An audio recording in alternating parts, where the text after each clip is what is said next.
بسم اللہ الرحمن الرحیم۔ السلام علیکم ورحمۃ اللہ وبرکاتہ۔ لاکھوں کروڑوں درود و سلام سیدنا حضرت محمد مصطفیٰ صلی اللہ علیہ وسلم پر اور ان کی آل پر۔ اللہ تعالیٰ مغفرت فرمائے میری، آپ کی، ہمارے والدین کی اور تمام امت کے مسلمانوں کی۔ معزز ناظرین، آج کا ہمارا موضوع ہے نبی کریم صلی اللہ علیہ وسلم کے بعض معجزوں کا بیان۔ لہٰذا تمام دوستوں سے گزارش ہے کہ ویڈیو کو آخر تک ضرور دیکھ لیا کرے۔ شکریہ۔ ایک دفعہ حضور اقدس صلی اللہ علیہ وسلم کا سب سے بڑا دشمن ابو جہل اپنی مٹھی میں کچھ پتریاں چھپا کر آپ صلی اللہ علیہ وسلم کی خدمت میں آیا اور کہا کہ اگر تم سچے رسول ہو تو یہ بتاؤ کہ میری مٹھی میں کیا چیز ہے۔ آپ صلی اللہ علیہ وسلم نے فرمایا کہ جو چیز تمہاری مٹھی میں ہے، اگر وہی چیز مجھ کو رسول کہہ دے تو کیا تم مسلمان ہو جاؤ گے؟ اس نے کہا ہاں۔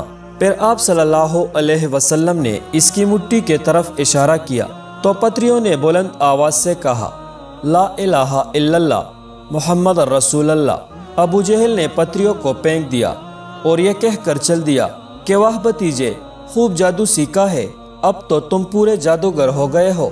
افسوس اے بے ایمان، اب بھی نہ سمجھے۔ ایک دفعہ مکہ شریف کے بڑے بڑے کافر لوگ حضور صلی اللہ علیہ وسلم کے پاس آئے اور 14ویں رات کا چاند خوب روشن تھا۔ انہوں نے آپ صلی اللہ علیہ وسلم سے کہا اے محمد صلی اللہ علیہ وسلم، اس وقت اپنا کوئی معجزہ دکھاؤ۔ آپ صلی اللہ علیہ وسلم نے فرمایا کہ جو تم چاہتے ہو کہو، انشاءاللہ وہی ظاہر ہو جائے گا۔ انہوں نے کہا کہ چاند کے 2 ٹکڑے کر کے دکھاؤ تو ہم مسلمان ہو جائیں گے۔ آپ صلی اللہ علیہ وسلم نے کلمہ شہادت کی انگلی سے چاند کے طرف اشارہ کیا۔ چاند 2 ٹکڑے ہو گیا اور پھر دونوں ٹکڑے آ کر مل گئے۔ یہ معجزہ دیکھ کر وہ لوگ حیران رہ گئے۔ بعضوں نے جادو کہا اور بے ایمان ہی رہے، اور بعضوں نے کلمہ شریف لا الہ الا اللہ محمد رسول اللہ پڑھا اور مسلمان ہو گئے۔ رحمت عالم صلی اللہ علیہ وسلم کی مسجد میں ایک لکڑی کا ستون تھا۔ آپ صلی اللہ علیہ وسلم خطبہ پڑھنے کے وقت اس سے سہارا لگا لیا کرتے تھے۔ جب آپ صلی اللہ علیہ وسلم کا منبر بن گیا تو اس پر خطبہ پڑھنے لگے۔ وہ ستون آپ صلی اللہ علیہ وسلم کی محبت اور جدائی سے چیخ چیخ کر رونے لگا۔ آپ صلی اللہ علیہ وسلم منبر سے اترے اور اس کو اپنی چھاتی سے لگایا اور اس کو تسلی دی۔ وہ اسی وقت خاموش ہو گیا۔ مسلمان بھائیوں اور بہنوں، دیکھو، ایک لکڑی کا ستون تو آپ صلی اللہ علیہ وسلم کی محبت میں بے چین ہو کر رو دے، اور ہم آدمی ہو کر بھی آپ صلی اللہ علیہ وسلم کی محبت دل میں نہ بسائے اور آپ صلی اللہ علیہ وسلم کی تابعداری نہ کرے۔ جنگ احد میں حضور صلی اللہ علیہ وسلم کے ایک دوست کی آنکھ میں آ کر تیر لگا اور آنکھ نکل کر باہر آ پڑی۔ وہ دوست تڑپ گئے۔ آپ صلی اللہ علیہ وسلم نے اپنے ہاتھ مبارک سے اس آنکھ کو اٹھا کر اس کی جگہ پر رکھ دیا۔ اللہ تعالیٰ کی قدرت سے اور آپ صلی اللہ علیہ وسلم کی برکت سے آنکھ اسی وقت درست ہو گئی اور سب تکلیف دور ہو گئی۔ جنگ خندق میں حضرت جابر رضی اللہ تعالیٰ عنہ نے ایک بکری کا بچہ ذبح کیا اور ان کی بیوی نے 3 سیر جو کا آٹا گوندا۔ اس وقت گھر میں اتنا ہی آٹا تھا اور ایک دیگچی میں گوشت پکنے رکھ دیا اور ایک طرف روٹی پکانی بھی شروع کر دی۔ حضرت جابر رضی اللہ تعالیٰ عنہ حضور صلی اللہ علیہ وسلم کی خدمت میں آئے اور چپکے سے عرض کی یا رسول اللہ، آپ صلی اللہ علیہ وسلم اور 2-4 آپ صلی اللہ علیہ وسلم کے دوست جن کو آپ صلی اللہ علیہ وسلم چاہے میرے ساتھ چلے اور کھانا کھائے۔ کھانا تھوڑا ہی سا ہے۔ آپ صلی اللہ علیہ وسلم نے فرمایا کہ گھبراؤ مت، انشاءاللہ اللہ تعالیٰ تمہارا کھانا سب لشکر کو کھلائے گا۔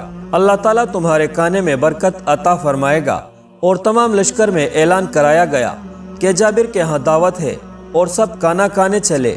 اور حضرت جابر رضی اللہ تعالیٰ عنہ سے فرمایا کہ جلدی سے جاؤ اور جب تک ہم نہ آئے چولہے کے اوپر سے دیگچی اور توا نہ اتارنا، اور ایک روٹی پکانے والی اور لگا لو۔ آپ صلی اللہ علیہ وسلم کی لشکر میں اس وقت 1000 آدمی تھے۔